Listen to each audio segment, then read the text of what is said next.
Today's safety meeting topic is Stop Accidents Before They Stop You, and Your Stop Work Authority. We are taking time in our safety meeting today to emphasize our obligation to stop accidents before they stop you if you think the job you are doing or are about to do is unsafe. We will cover our Stop Work Authority initiative, review recent achievements in health and safety and incident trends, discuss what we can do differently to ensure we stop accidents before they stop you, and generally work safely.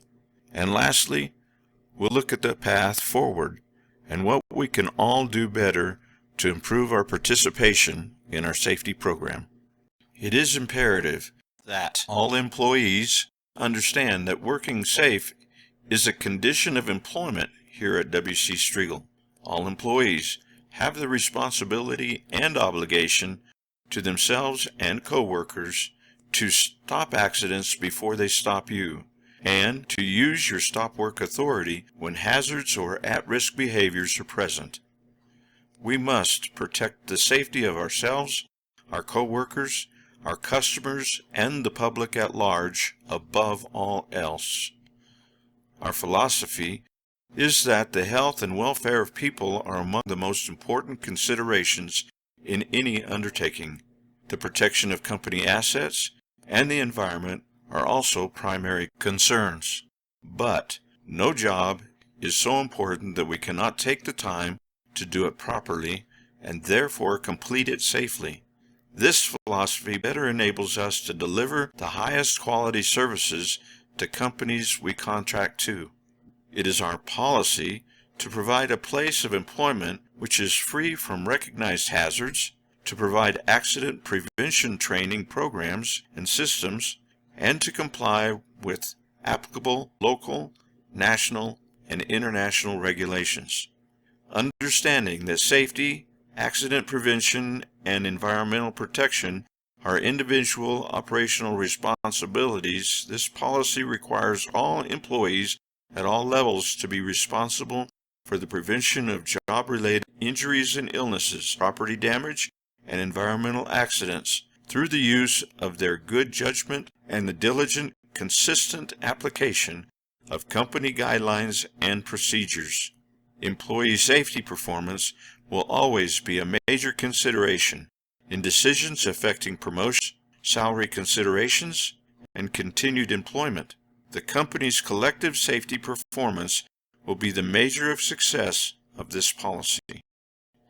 Daily safety meetings like this one, where this video is being watched and discussed, have been mandated company-wide for supervisor education and improved employee safety education. We continue to monitor and improve our 500-plus page safety manual and our HES, standing for Health, Environment, and Safety, employee field manual, which has been distributed. Additional copies are available through our safety coordinator at the Safety Center. A safety education matrix is in place that is to be used to identify the education required for any position you hold within the company. A calendar was established to assist scheduling of safety education sessions. The calendar identifies daily safety meeting topics that provide more in-depth, job-specific tailgate meetings where the topic is related to the task on the job being done. New daily topics for safety meetings and tailgate meetings are continually being developed and distributed to assist supervisors in facilitating their daily meetings. Most of our injuries involve the hand and/or fingers. Other than avoiding pinch points and line of fire areas, selecting and wearing the proper hand protection is your best defense from injury. Remember, one glove does not provide adequate protection for all hazards, such as heat, chemical, sharp objects, etc. Another is twisted ankles. We should continue to cover slips, trips, and falls on our JSAs, but we can also be more productive when we see someone walking backward or carrying a load that obstructs their vision, etc. Remember, you can stop accidents before they stop you, just by speaking up and using your stop work authority. What can we do differently? Before the job, we can plan our work to be sure that we have the job properly set up, that we have the right tools, and that they're in good condition, and that we have the right personnel with the right experience and knowledge to do the job safely. If we don't have things set up to complete the job task safely, we must stop the job. During the job, we must intervene when conditions change or one of us is about to do something unsafe. When the job turns south on us, or things just aren't cooperating and we're getting frustrated, that's the time to stop the job, even for a short time, to make sure that everyone is clear on any changes and is in the right frame of mind to continue. After the job is stopped, we should capture the information by putting our thoughts and what happened on a near-miss report. That can help us to prevent the same thing from happening again when we share it with the rest of the company. And, if in doubt at any time, stop the job until you're sure it's safe to proceed. We need your help. You are in the best position to stop accidents before they stop you. Stand up and take control of the job. It's your safety that's on the line. We need to learn from the experiences of those who have used stop work authority. We will document the situation and actions of those who've stopped the job so others can learn from the same experience. Again, we need your help. After you've reported stopping the job, capture the information, preferably on a near-miss report, and if you haven't already, notify your supervisor. Every individual must have the courage to use stop work authority to stop an unsafe act from proceeding until they're satisfied it's safe. What examples can you share when you stopped the job either at work or off the job? What prompted you to stop the job? And how would you approach someone and tell them they're in harm's way?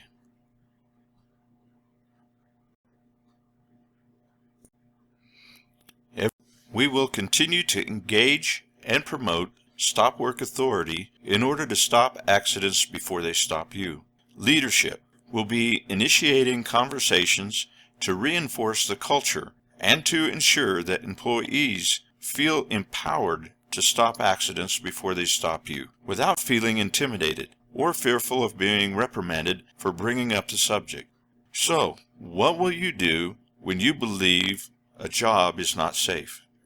There is only one acceptable answer, and that is, stop the job. You have the authority and the obligation to stop the job until you are satisfied it is safe to proceed. Employees have the responsibility and the authority to shut down any job or operation that, in their opinion, is unsafe. This statement makes shutting down the job your obligation as our employee. We also require that notification of the unsafe situation must be communicated to management immediately. So, your first obligation is to yourself and to your coworkers to shut down the unsafe job. Then, your responsibility is to notify your supervisor or another person on the management team of the situation so that corrective action may be taken.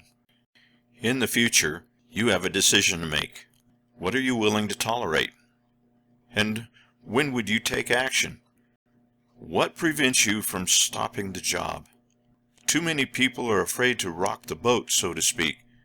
But we need to know the barriers keeping you from stopping an unsafe job or action so that we can address them and learn how to improve our training. So please share this information. You can do this right after the video with your supervisor, with the safety coordinator, or any other member of management. Thank you for participating and have a safe day. In the future, you have a decision to make. What are you willing to tolerate? And when would you take action? What prevents you from